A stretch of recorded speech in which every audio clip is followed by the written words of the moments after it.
I was 27 when my family's bakery almost collapsed. Caldwell's Bake Shop had been part of our family for 3 generations. It all started with my grandfather, who built it from scratch using nothing more than a second-hand oven and an unbeatable sourdough recipe. Then my dad grew it into a beloved local fixture, and for the longest time, it felt like nothing could touch us. But that changed. Bad investments, rising rent, and a lawsuit over a mislabeled product hit us like a slow-moving train, one disaster after another. By the time things settled, bankruptcy was just months away. I still remember the night my parents called me to the chipped kitchen table. Bills were scattered everywhere, and my dad's hands were shaking as he laid the papers out in front of me. "We're not going to make it," he said quietly. "Unless—" My mom looked at me, her face weighed down, not with sadness but exhaustion. "Unless someone steps up. Someone with energy, someone who understands the market today." They meant me. Of course they did. I had just finished my MBA and was working for an up-and-coming food brand downtown. My days were long but full of excitement. I was learning fast, moving up, chasing my goals. But when I looked into my dad's eyes that night, I knew my answer before they even finished their sentence. "We're not asking for charity," my dad added quickly. "We'll make you a partner when we're back on our feet." My mom smiled gently. "The business will be yours. You earned it, and we'll make it official. We promise." That word, promise, felt warm and secure then. So I quit my job. I moved back into my childhood bedroom. Every day, I was up by 4:30 a.m. and worked well past sundown, baking, cleaning, rebranding, handling payroll, managing social media, negotiating with suppliers. I became the heart and soul of that bakery. Slowly but surely, it started to turn around. We stabilized, then began to grow. Month after month, we chipped away at the debt. I launched a loyalty program, set up delivery, introduced a seasonal menu. The local press ran a story about our family's comeback. Customers came back, smiled, thanked me, but I never asked for recognition.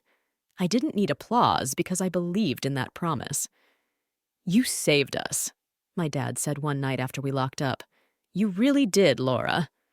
My mom hugged me tight. "We'll never forget this." Neither will I. Because almost exactly 4 years later, we broke even. Not just stable, but truly profitable. I'll never forget that morning. The books balanced, the debt cleared, my hands trembling as I printed the final statement. "We did it," I whispered, holding that paper like a trophy. Dad smiled, but it didn't quite reach his eyes. "Yeah, we did." I should have seen it coming then. A week later, we threw a small party at the shop. Regular customers showed up, the staff toasted with sparkling cider, and even my younger brother Adam made an appearance. He'd just come back from his finding himself trip, 3 months in Costa Rica, and a blurry new tattoo. Adam had never worked in the bakery. He never woke up before dawn, never scraped hardened dough off the mixer, never dealt with angry suppliers, never cried in the walk-in freezer because a vendor ghosted us during the holiday rush. He was just Adam, charming, unreliable, and loved anyway. At the end of the night, when most people had left and the staff had gone home, my parents called Adam and me into the office. "We wanted to tell you both together," my mom said with a smile. My heart hammered. This was it, the moment the business, the future, the recognition would finally become official. "Your father and I have decided to hand the shop over to Adam," she said. I blinked. I laughed nervously at first, then louder, until I realized they weren't joking. "What?" Dad jumped in. "Laura, you've been incredible. You turned everything around. But Adam's the man of the family. It's time he learns the ropes. This business has always passed from father to son." It felt like the floor gave way beneath me. "I gave you 4 years," I said, barely louder than a whisper. "I gave up my life. You promised." "Don't get emotional," Mom cut in. "You'll always have a place here." A place. as if I were just an employee. They handed everything to Adam, just like that, and I said nothing. At first. But a week later, I quietly called a lawyer, and he had plenty to say. The next morning, for the first time in 4 years, I didn't go to the bakery. I let the morning pass without the smell of cinnamon, burnt espresso, or flour on my clothes. I stayed in bed, staring at the ceiling, numb. How do you move forward when the people who raised you are the ones who betrayed you? It wasn't confusion. No, it was clarity. Cold, sharp, undeniable clarity. The promise was broken, not by accident or misunderstanding, but by choice. They chose him, the man of the family. I thought maybe it was a heat-of-the-moment decision. Maybe they'd change their minds, call me, apologize, realize how cruel it was to hand over my blood, sweat, and tears to someone who barely showed up for family dinners. But the phone never rang. Instead, I got a group text from Mom. "Let's stay positive, everyone. So proud of our family's next chapter. Adam's first day as official manager." Attached was a photo of Adam behind my counter, wearing my apron, grinning like he'd earned it. Something inside me broke. I grabbed my laptop and pulled up the folder where I'd saved everything: spreadsheets, rebranding plans, marketing proposals, vendor contracts, staff schedules. 4 years of my life, all documented. Every strategy, every successful move. It was all mine, but handed over to someone else like free pie on the counter. That's when I called the lawyer again. His name was Mr. Green, a referral from a friend who'd faced a similar betrayal with a family farm. I told him the whole story: the promise, the sacrifice, the heartbreak. He listened carefully, then asked, "Did they ever put anything in writing?" I hesitated. "Not formal contracts, but yes. I have emails and texts. My dad even messaged me a year ago. 'This business will be yours soon. Just hang in there. You've more than earned it.'"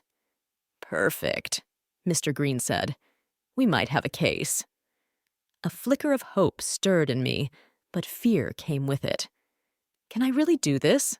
Take legal action against my own family? He paused, then said something I'll never forget. "Laura, family isn't just about DNA.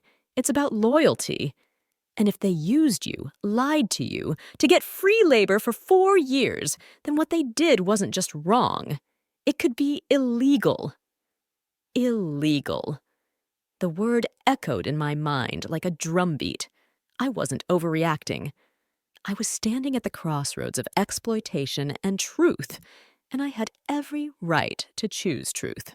That night, I went through every message my parents ever sent about the business, every email, meeting note, and shared file. My mom had even sent me one with the subject line, "Ownership Transfer Draft. Let's review." Yet the transfer never happened. My dad always included me in every operational decision, but when it came to the legal side, nothing. No changes to the LLC, no equity shares, not even a temporary manager title. They handed me all the work, but none of the power. When Mr. Green went over the documents, he told me we had a solid case. Not a guaranteed win, but strong enough to file claims for equitable ownership, fraud, and promissory estoppel. Those legal terms were new to me, but now they felt like armor. Still, I hesitated. After everything, they were still my family. But that weekend, when I went back to the shop to grab some personal things from the office, any doubt I had vanished. Adam barely looked up from his phone. "Oh, hey, Laura. You good?" he said casually. I nodded stiffly. "Just grabbing some of my stuff." He kicked back in the chair I used to sit in. "Crazy how it all worked out, huh? Mom and Dad were just waiting for the right moment, I guess." I looked him straight in the eye. "Do you really think you deserve this?" He smirked. "Come on. Yeah, you did a lot, but you were just keeping it afloat. I'm the one who's going to take it to the next level." That was all the push I needed. By Monday, my lawyer had filed the paperwork, and suddenly the group texts from my parents stopped. They started sending lawyers instead, but I wasn't scared. I had something stronger than their broken promise: proof. The lawsuit changed everything. It didn't just shake the business, it shattered the illusion that we were still a family. By the end of the week, their attorneys sent a letter, polite, formal, and utterly cold. They denied any promise of ownership, dismissed my contributions as mere familial goodwill, and claimed I'd been compensated emotionally and personally by living rent-free while helping out. I read it 3 times, barely blinking. Rent-free? I paid for groceries, utilities, even bought equipment myself when the ovens broke and the bakery couldn't afford repairs. I gave everything: weekends, holidays, birthdays. Now they were rewriting history. And the worst part? Adam said nothing. No calls, no messages, not even a lazy emoji filled "hope you're okay." Mr. Green wasn't surprised. "This kind of betrayal," he said, "doesn't come out of nowhere. It's built on years of entitlement, resentment, or both." He was right. The signs were always there. I just refused to see them.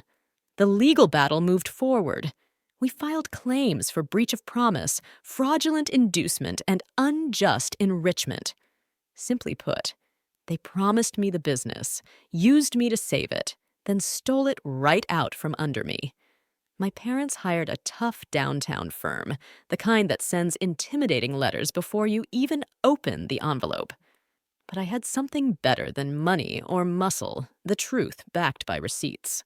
I saved every email, every shared file, voice messages from my dad asking for marketing ideas, texts from my mom promising, "We'll sign the papers soon," even an accidental audio recording of a meeting where Dad said, "Once we're stable, Laura will take over officially." We presented it all. The court set a preliminary hearing. I'll never forget walking into that building, wearing the navy blazer my mom once said made me look too serious. My heart was pounding like a war drum, but I held my head high. Across the room sat my parents. No smiles. Neither did I. When the judge asked their lawyer if any formal ownership agreements had been signed in Adam's name, there was a pause. Then a weak answer. "Not until recently." "Recently?" the judge pressed. "Yes, Your Honor. The transfer was finalized after the business became solvent." The judge raised an eyebrow. "And before that?" "Well, it was understood within the family." Mr. Green stood.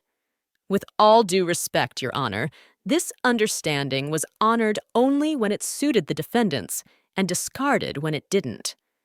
It wasn't a win, yet, but the mood shifted. My parents looked smaller, less sure. Adam wasn't even there. Later that night, my aunt, Dad's younger sister, sent me a message. "Laura, I just heard what's going on. I had no idea. I'm so sorry. If you need anything, I'm here." It was the first crack in the wall of silence surrounding me. In the weeks that followed, more voices came forward. A former employee told me she always knew I was the backbone of the shop. One vendor left a voicemail offering to testify how I negotiated fair rates when no one else would answer our calls. A couple of longtime customers posted on social media. Laura was the reason we kept coming back. Without her, it's just another bakery. Still, nights were tough. I doubted myself sometimes, wondered if I was pushing too hard, if I should just walk away, start fresh somewhere else. Let them keep what they stole. But then I remembered the look in Adam's eyes when I asked if he deserved it. I thought about how quickly my parents erased me from the story I helped write. And I knew this wasn't revenge. It was respect. I wasn't asking for more than I'd earned. I was demanding exactly what was promised. For the first time ever, I wasn't asking nicely. If you'd told me a year ago I'd be sitting across from my parents in a courtroom, watching lawyers argue over who owned a bakery, I would have laughed. Now all I could do was breathe. The hearing wasn't dramatic like in the movies. No shouting, no banging gavels. Just cold fluorescent lights, the hum of a fan, and legal language sharp enough to cut through decades of family loyalty. For once, I wasn't defending myself. Mr. Green laid out a solid case, not just about promises, but about what I did. "Your Honor," he began, flipping through a binder packed with my documents. "Our client wasn't a passive helper or weekend volunteer. She was the operational lead, marketing strategist, problem solver, the one who, by her parents' own words, saved this business." He tapped the table for emphasis. "And she was promised ownership in return for her work, a promise that guided every decision she made for 4 years. The judge nodded, scanning some of the emails submitted as evidence. One stood out. A message from my dad just a year before the betrayal. "Laura, we're getting closer. Can't wait to put your name on the papers and make this official. You've earned it."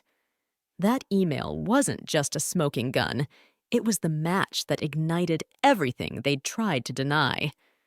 Their lawyer stumbled through a weak defense, insisting there was no binding agreement, that family understandings aren't the same as legal contracts, and that I acted on my own, not because of any promise. But the judge wasn't fooled. "If she acted on her own," the judge asked pointedly, "then why did you tell her she'd be given ownership?" My mom shifted uncomfortably in her seat. My dad stared down at the floor. After a pause, Dad finally said, "We didn't think she'd take it this far. Not, we never promised her. Not, she misunderstood. Just, we didn't expect her to fight back." There it was, the truth. They expected me to stay quiet, swallow my pride, smile through it, and keep being the dutiful daughter who never asked for too much. They hadn't just underestimated me. They'd forgotten who I was. Outside the courtroom, things started to change. The local paper caught wind of the lawsuit and ran a small business column piece. "Family bakery dispute raises questions about verbal promises and gender bias in small businesses." I didn't talk to the press, but the headline said everything. Gender bias. Because that's what this was from the beginning. It wasn't about my skills. It was about my gender. My work ethic wasn't the problem. My chromosomes were. One afternoon, as I left the courthouse, I spotted Adam standing on the steps. He looked different, pale, nervous. Gone was the usual smug, untouchable expression. Instead, there was a quiet guilt, like he finally realized the ladder he climbed was built on someone else's back. "Laura," he called out, "can we talk?" I didn't stop. "Please," he called again. "I didn't ask them to do this. I thought you knew that." I turned slowly. "Did you ever tell them not to?" He said nothing. "Did you ever speak up when they erased me from everything I built?" Silence. "Thought so." I kept walking. That night, Mr. Green called with news. The judge had scheduled a mediation hearing, a last chance to settle before a full trial. "I think they're starting to sweat," he said. "They underestimated your documentation and the media attention. It's making them nervous." I didn't smile. Not yet. This wasn't about punishment. It was about principle. They tried to rewrite the bakery's story and erase me from it. But now, the real story was coming out. The story of a woman who showed up every day, worked tirelessly, rebuilt the business from the ashes, and was told she didn't deserve it because she wasn't the man of the family. Not anymore. My name would be on the paperwork this time, and they couldn't stop it. The mediation was set for a Thursday in a quiet, windowless office at a downtown law firm, Neutral Ground, as they called it. Neutral, as if anything about this had ever been neutral. I arrived early, wearing a navy blazer and low heels, my documents neatly organized in a leather folder. Nothing flashy. I didn't need to impress anyone. I was there to be heard. 10 minutes later, my parents walked in with their lawyer. My mom's lips were pressed tight. My dad gave me a stiff, unreadable nod. Adam wasn't there. Of course not. The mediator, a woman in her 60s with kind eyes and a no-nonsense voice, started by explaining the rules. "We're not here to relitigate every detail," she said. "We're here to find a fair, legally sound solution that, if possible, preserves dignity for everyone." Dignity. The irony wasn't lost on me. Mr. Green began calmly.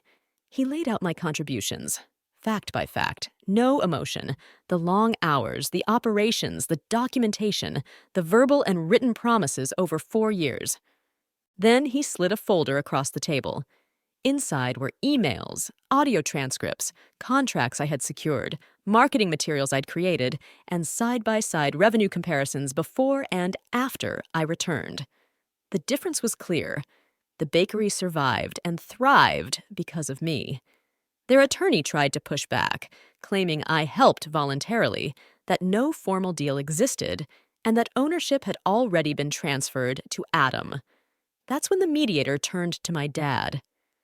"Mr. Caldwell," she asked, "can you tell me, in your own words, what you understood when your daughter left her job to help the business?" He hesitated. I leaned forward, locking eyes with him. "Tell the truth, Dad." For a moment, I saw the man I grew up with, the one who taught me to ride a bike and carried me when I was tired. Then he said it. "We promised her the business.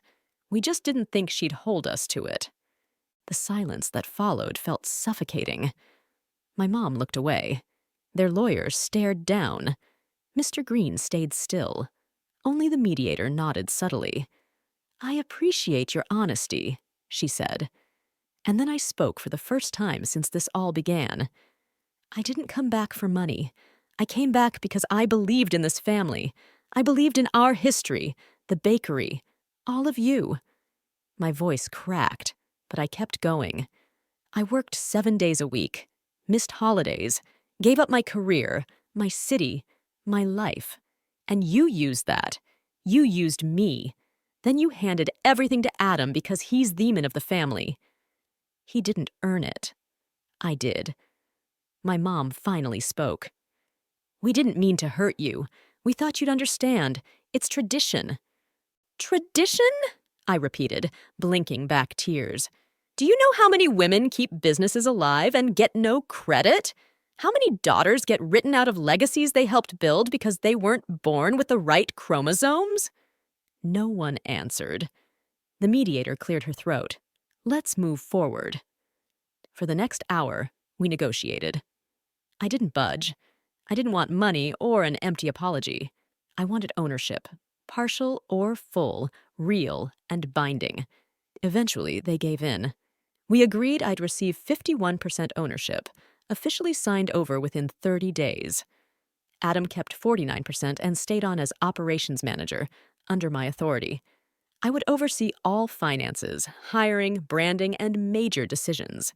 It wasn't revenge. It was justice. When the papers were signed, I stood, gathered my folder. My dad tried to speak, but I raised my hand. "Let's not pretend this didn't happen," I said. "We all made choices. Now we live with them." As I left, I didn't feel victorious. I felt whole. I wasn't the girl begging for her parents' approval anymore. I was the woman who stood up for herself when it mattered most. Stepping into the afternoon sunlight that day, I felt a shift inside me. They might have founded this bakery, but now it belonged to me. Exactly 30 days later, the documents were signed, the ink had dried, and everything was official.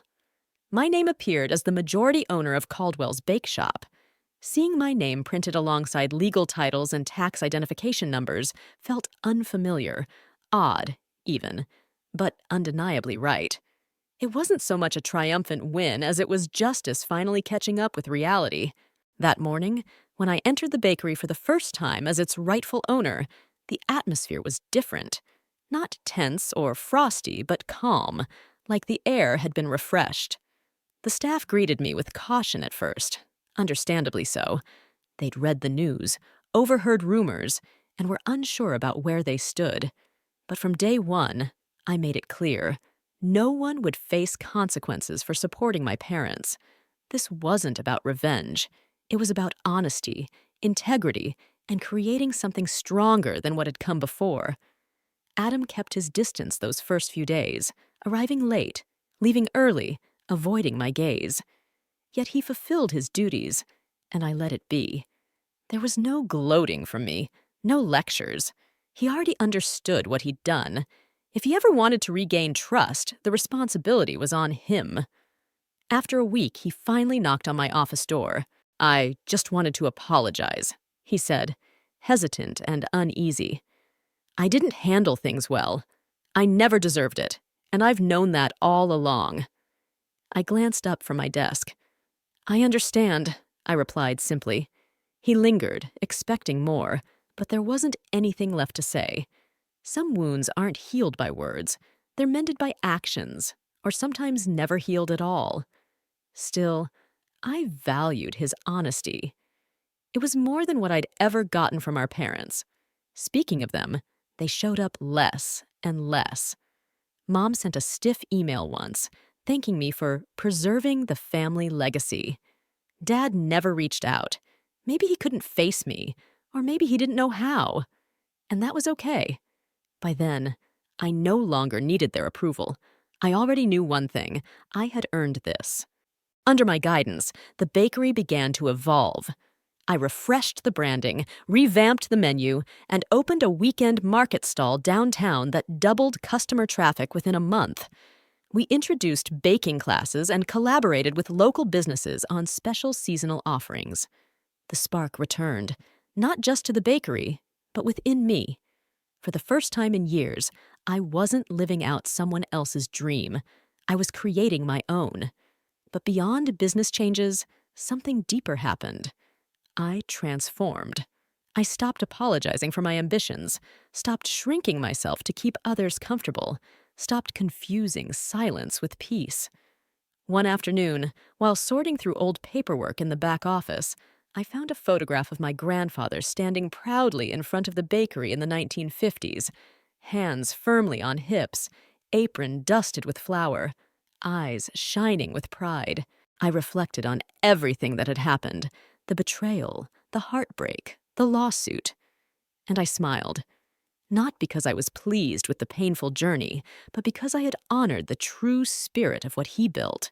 Not through blind tradition, but through honesty and courage. Legacies aren't about bloodlines alone. They're about integrity, hard work, and who steps up when it truly matters. When no one else stood by me, I stood up for myself. Today, when customers enter, they see my name on business cards. They see a team that believes wholeheartedly in what we do. They see a woman who refused to back down. Sometimes, young women ask how I found the strength to take my own family to court. I tell them the truth. I wasn't brave. I simply knew I deserved better. If there's one lesson this journey taught me, it's this. Sometimes, the most revolutionary act a woman can perform is to refuse to be erased. I wasn't handed a seat at the table, so I built an entirely new one. And this time, my name is carved deep into its surface.